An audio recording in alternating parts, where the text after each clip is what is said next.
let us sing it along. Say I'm black and proud. I know that we get rid of that old slave mentality. You tuned into the Now Morning Show, where we are talking the global influence of African fashion with none other than Richard Young, creative director extraordinaire.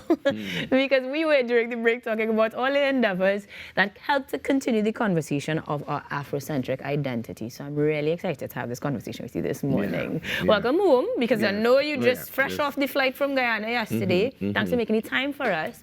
But as you were rightfully saying, we have successfully created an Afrocentric identity. How would you describe that in the Trinidadian context? Well, what I like us to claim generally, because, you know, I'm this Caribbean aesthetic thing, so person, aficionado, whatever you want to call it. But I'm very, very inspired by our continental African style. Right. It's blazing the world. It's leading, in fact, in terms of how to do trims and how to use color and how to create new silhouettes and everything. But what is really interesting about us in the Caribbean is that there's an Afro-Caribbean identity that is forging and making its own way by some references to our past and by us using contemporary Caribbean ways and practices that give a new staple to this Afrocentric thing of the world. So I think that in our surface treatments, how we have to make the textile be ours, because we're still not owning the textiles. The textiles are not here. Right. It's fabrics that we use, but then we color it, we extract color, we add color, as you would see in these images from our last fashion show, Iwa Africa. There's a lot of color, a lot of the warm hues that are known to be of Africa, and also embedded with all these colors, the turquoise and the chartreuse and and beautiful colors. And they all have references to symbolic storytelling, like some of the Dinkra motifs that you see on some of the fashions there, and the Nsibi motifs, and a lot of African semiotics, which is just using signs and finding ways of embedding narratives and stories in the translation of garment. Right. And that's what it is. And we have, like, this is a Caribbean designer, this is from Guyana, this is Sheldon Warner. They all find ways of telling their story on the textile and use artistry in the textile art. Well, the last time that you were here, you did tell us that the show was going to do exactly that in terms of treated fabrics, telling that story as we continue to have it woven into the threads of the fabric, quite literally. Yeah. I remember that distinctly. But it also plays on the fact that a lot of our ancestors would have been, or ancestry rather, would have been lost in translation. Yes. People brought from all parts of the continent, and now almost actually ideally following our previous guest talking about tracing our ancestry. Yes. A lot of the times we use whatever bits and pieces we have to tell those stories.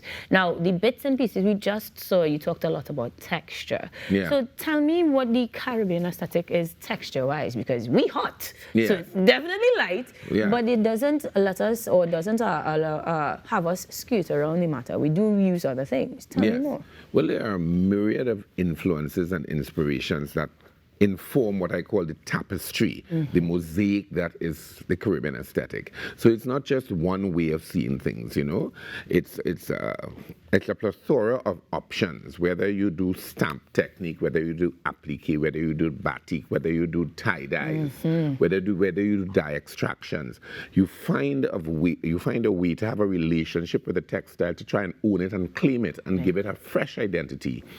And the silhouettes still stay intrinsically that from Africa. In terms of the wraps and the sarongs and use of the gelées on the head, which have morphed into all sorts of things. We use scarves and we tie the head differently, and we have creolized it in some way, and it's meshed with some of the other cultures that came to this part of the world, but it's intrinsically African. So that is what is so powerful about the African influence. It stays inherently African, with mutations somewhat. And that is what I like to see, and nuanced in different ways, because in the Caribbean there is a French influence, which is slightly different from those who have Spanish influence and those who had English influences, and then the Indo-Afro influences. There's a kind of mulatto and a mestizo and a Dogla blend that has happened with fashion, but intrinsically African. I feel it, I hear it, but I have to ask still, there's a sense of pride and a sense of joy that you must find that we have a distinctive identity that can be forged through fashion. Yeah, I moved to the Caribbean talking the African story. So when Emancipation Support Committee calls me to do it, my thing is a Caribbean-based storytelling. Right. But the Caribbean-based storytelling is implicitly and explicitly an Afro-identity, you know, but I think that we need to celebrate the fact that we came up with something fresh, a new world perspective on the African ideal. And so therefore we don't have to use only the prints that are deemed the African print. We can be inspired by it and come up with new influence. I think that is what makes us Caribbean. Our Caribbean way is what was identified as pivoting during the COVID time. We have done that all the time, reinventing and restyling and reimagining. And so our Africanness is in that resourcefulness that we have gotten from our ancestors. You know, because they always had a way to deal with the space and to craft ways to stay relevant, which is what we do. And so that is what I feel very celebratory about in our African presence moving forward, you know? It will definitely be seen because emancipation marches, villages, and pop-ups are happening all across the country.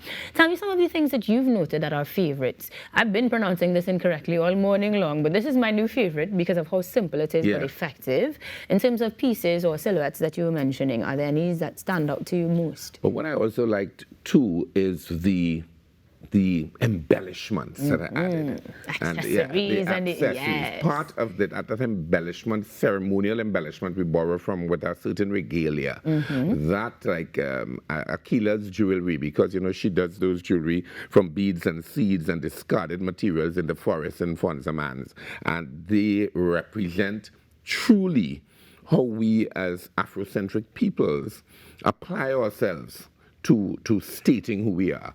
And I love the embellishments because there are neck pieces and earrings and bangles and gauntlets and all sorts of ways of saying a tribal, and now we have an Afrofuturist style, you know, because we like peeping into the future and creating a new storytelling that is African-based. So that is how we are laying the groundwork for how we see ourselves in the future. And most of the designers, in a kind of way, are plagiarizing that. Most of those global arbiters are kind of plagiarizing it and saying they're inspired by. But when you look at the African continent, they lead the way in terms of fashion forging and fashion branding and new world fashion and new ways of doing fashion, as all these images reflect.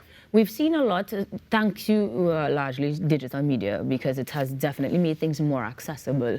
And one of the things that is coming out of it is the actual art, the craftsmanship, if you will. The engineering behind some of these outfits, because we see shapes and silhouettes that you don't usually see with clothing and just fabric, largely because of the techniques used by others from the continent. Have we been able to incorporate any of that, or will we be able to, perhaps in another collection or show? That's what we do. That artisanal practice is part of the sustainability. And, you know, we are into the sustainable development goal, and sustainable fashion is very important now because fashion has been deemed one of the top 3 pollutants to the environment. So finding ways of upcycling and recycling and using plant-based dyes and all of that is part of our way of staying relevant. So that is what I think when I say we are New World, we are the vanguard people in the presenting of style. All of these images here are people sitting in their homes, in their cottage industry spaces, and coming up with something that says, who am I? What color? What reference can I use? What silhouette can make it easy? What textiles belong to the tropical island space? So that is what I love about what we do. And as all these images represent, from applique to lino block to prints and referencing all the symbolism of our African past and making it relevant to now and forging a new way going forward. I really like it. We could sit here and talk all morning long, but some people need to still get their outfits together. So hopefully we have given you some direction and inspired you for your outfits for not just this emancipation, but all through the year, as we definitely have innovated things to make them more wearable and definitely share that sense of identity. Richard, I thank you so much for always sharing your knowledge with us. Thanks for Of course, having me. next show, we will be able to go to the village and then come straight off the runway kind of Yeah, vibes. But definitely. you're heading to the village again? Yes, I was there last night, and I knew the that. options are phenomenal. Village, the African Emancipation Village is open very late, guys. So if you didn't get it for today, you could still get something tonight, and you can continue to celebrate with us as we get ready for Emancipation on the 1st of August. We've got more after this break, so stick around, guys.